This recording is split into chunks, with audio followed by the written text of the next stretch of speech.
ঢাকায় ভুটানের প্রধানমন্ত্রী। জাতীয় স্মৃতিসৌধে ভুটানের প্রধানমন্ত্রী শ্রদ্ধা। এনসিপির 15 শতাধিক মনোনয়ন ফরম বিক্রি।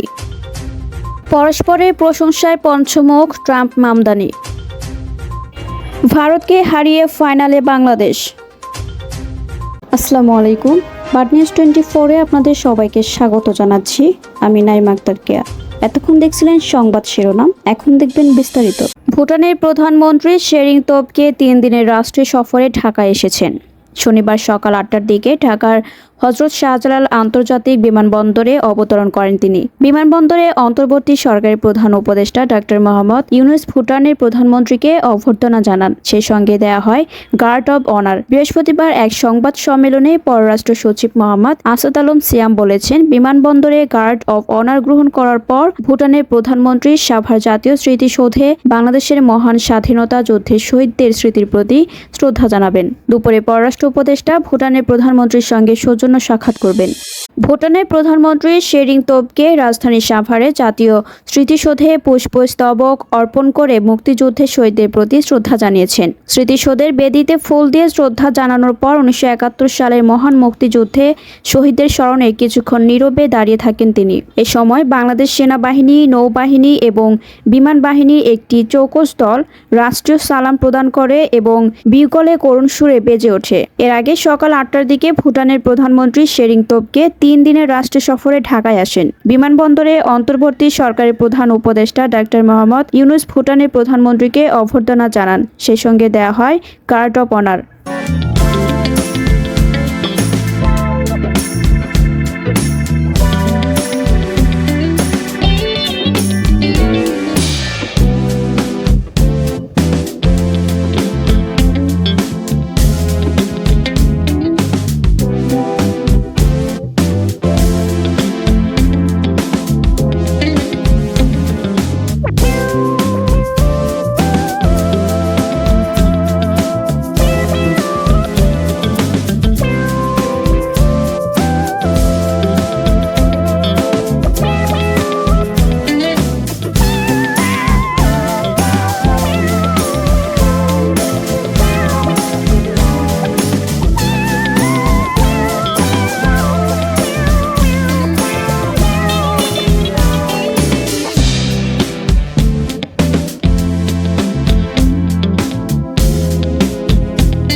আগামী জাতীয় সংসদ নির্বাচনে প্রতিদ্বন্দ্বিতার জন্য জাতীয় নাগরিক পার্টি এনসিপি দলীয় মনোনয়ন ফরম বিক্রির লক্ষ্যমাত্রা নির্ধারণ করেছিল ৩,০০০। তবে ১৫ শতাধিক ফরম বিক্রি হয়েছে বলে জানিয়েছে দলীয় সূত্র। সে হিসেবে লক্ষ্যমাত্রার অর্ধেক মনোনয়ন ফরম বিক্রি করেছে তরুণদের নতুন রাজনৈতিক দল এনসিপি। গত ৬ নভেম্বর ত্রয়োদশ জাতীয় সংসদ নির্বাচনের জন্য মনোনয়ন আবেদন ফরম বিক্রি শুরু করে এনসিপি। প্রাথমিক ঘোষণা অনুযায়ী মনোনয়ন ফরম সংগ্রহের শেষ দিন ছিল ১৩ নভেম্বর। পরদিন শুক্রবার এনসিপির মুখ্য সমন্বয়ক নাসির উদ্দিন পাটোয়ারি জানান ১,০১১টি মনোনয়ন ফরম বিক্রি হয়েছে। তিনি আরও জানান চিকিৎসক, শিক্ষক, আলেমসহ বিভিন্ন শ্রেণীর মানুষ ফরম সংগ্রহ করেছেন। মানুষের আগ্রহ বিবেচনার সময় বাড়িয়ে ২০ নভেম্বর পর্যন্ত করা হয়। লক্ষ্যমাত্রা ছিল ৩,০০০ ফরম। তবে মনোনয়ন ফরম সংগ্রহের বর্ধিত সময় শেষ হয়েছে গত বৃহস্পতিবার। এনসিপির সংশ্লিষ্ট নেতারা গতকাল শুক্রবার জানান মোট কতটি ফরম বিক্রি হয়েছে তা এখনও নিশ্চিত করে বলা যাচ্ছে না। হিসাব শেষে জানানো হবে। এনসিপির আবেদন ফরমের মূল্য ১০,০০০ টাকা নির্ধারণ করা হয়েছে। তবে জুলাই যোদ্ধা ও নিম্ন আয়ের ব্যক্তিদের জন্য মূল্য রাখা হয়েছে ২,০০০।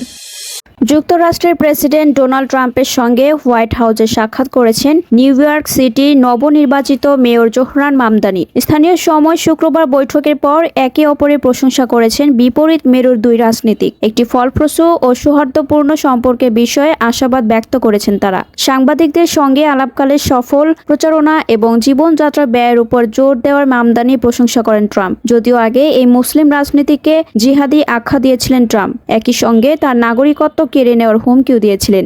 নিউ ইয়র্কে বেড়ে ওঠা ট্রাম্প বলেন, আমরা মাত্র একটি দুর্দান্ত বৈঠক করেছি, সত্যি একটি ফলপ্রসূ বৈঠক। আমাদের মধ্যে একটি মিল রয়েছে। আমরা চাই আমাদের এই ভালোবাসার শহর আরো ভালো করুক। তিনি আরো বলেন, মামদানি একটি অবিশ্বাস্য প্রতিদ্বন্দ্বিতা করেছেন এবং প্রতিদ্বন্দ্বীদের সহজেই পরাজিত করেছেন। বাড়ি ভাড়া, জীবনযাত্রার ব্যয়ের মতো বিষয় নিয়ে ট্রাম্পের সঙ্গে আলোচনা করেন মামদানি। নিউ ইয়র্ক সিটির মেয়র বলেন, আমি প্রেসিডেন্টের সঙ্গে বৈঠকের কদর করছি। তিনি যেমনটি বলেছিলেন, এটি একটি ফলপ্রসূ বৈঠক ছিল। বৈঠকে আমাদের পারস্পরিক ভালোবাসার জায়গা নিউ ইয়র্ক সিটি গুরুত্ব পেয়েছে। মামদানি একজন ডেমোক্র্যাট সমাজতান্ত্রিক রাজনীতিক, যিনি নিউ ইয়র্ককে বিশ্বজুড়ে মানুষের সমন্বয়ে গঠিত সম্প্রদায় আখ্যা দিয়েছিলেন এবং ফিলিস্তিনি অধিকার পক্ষে সরব ছিলেন।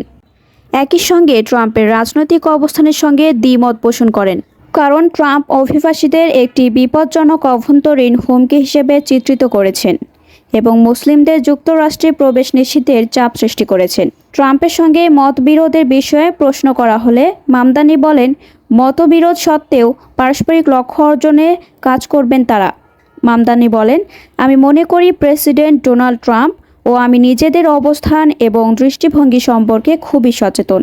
প্রেসিডেন্টের যে দিকটা আমার ভালো লাগে তা হলো আমরা মতবিরোধের জায়গা নয়, বরং নিউ ইয়র্কবাসীর সেবার বিষয়ে দৃষ্টি দিয়েছি। ম্যাচের ভাগ্য তুলছিল পেন্ডুলামে। একবার ঝুঁকছিল বাংলাদেশের দিকে, তো ফের ঝুঁকে যাচ্ছিল ভারতের দিকে। হাড্ডাহাড্ডি লড়াইয়ে ম্যাচ হয়ে যায় টাই। তবে রোমাঞ্চ শেষে শেষ হাসি হেসেছে বাংলাদেশ। নাটকীয় ম্যাচে সুপার ওভারে ভারতকে হারিয়ে এশিয়া কাপ রাইজিং স্টারসের ফাইনালে পৌঁছে গেছে লাল সবুজের প্রতিনিধিরা। সুপার ওভারে কোনো রানই নিতে পারেনি ভারত। রিপন মণ্ডলের ২ বলে ২ উইকেট হারিয়ে ফেলে প্রতিবেশীরা। তাতে সুপার ওভারে জয়ের জন্য বাংলাদেশের লক্ষ্য দাঁড়ায় ১ রান। লক্ষ্য ছুঁতে নেমে সুপার ওভারে প্রথম বলে বাংলাদেশও হারায় ইয়াসির আলীর উইকেট। দ্বিতীয় বলে আকবর আলী কোনো রান নিতে না পারলেও ভারতীয় বোলার সুয়াস শর্মা দিয়ে ফেলেন ওয়াইড। অতিরিক্ত খাতের এই রানের সুবাদেই জয়ের উল্লাসে মাতে বাংলাদেশের ছেলেরা। দ্বিতীয়বারের মতো নাম লিখে ফেলে এ দলের এই টুর্নামেন্টের ফাইনালে। এতক্ষণ আমাদের সাথে থাকার জন্য আপনাদের সবাইকে ধন্যবাদ। পরবর্তী সংবাদ দেখার জন্য আমন্ত্রণ এবং সাবস্ক্রাইব করে বাড নিউজের পাশে থাকুন।